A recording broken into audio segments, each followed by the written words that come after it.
Sveiki, mėlyni, ponios ir panelės, ir Tu geriau atsitokinas prie sienos. ir gali. ponytės, sveiki, ponios ir panelės, ir ponytės, ir poniukės, ir mes sėdėm čia pas mus laida Dzintendės žiūrėkės. Ir vat mes pašnekinsim mūsų madingąją valytoją. Sveiki. Sveikas! Kaip sekasi? Agi gerai. Ir kągi jūs manot apie šiuolaikinę jaunimo madą? Taigi labai graži mada. Graži mada, ne? Aišku, na, O tai ne mūsų laikais manymu? buvo. O jūsų laikais kas buvo? Ar geresnė, ar blogesnė, ar tu pas viską... Paprasta mada per va. Aha, taip, o žiūrėk, o vat kokios dabar jūsų manymu vyrauja spalvos daugiausiai? Juoda. Juoda, ne? Aha. Taip, gerai, labai dėkui jums jūsų nuomonės, Labai labai madingai, prašom. rafinuota ir subtili. Ačiū. Labai. Va, mes dar pašnekinsim Greičiau, dabar. nes gali...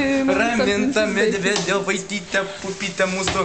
Prašom pašnekėti į kamerą, prašom pašnekėti. Prašom, skaityk, batukai, kur pirko čia batus. Va, koks šalikiukas, žiūrėkit, va čia va apsisiautiriškas malonu. Čia Šanelis? Ne Šanelis, tai Šūdas. Kur pirkot šitą puikų šalikiuką? Kur? Gerai, pabaikim savo reportažą, žmonės nenori. Mes baigiam savo reportažą, nes žmonės nenori filmuotis, bet užtat mūsų publika šiandien labai rafinuota ir subtili. Ate, ponios ir panelės, ir pupytės, ir panelytės. Ate. Tu į kamerą gal pasidėjai?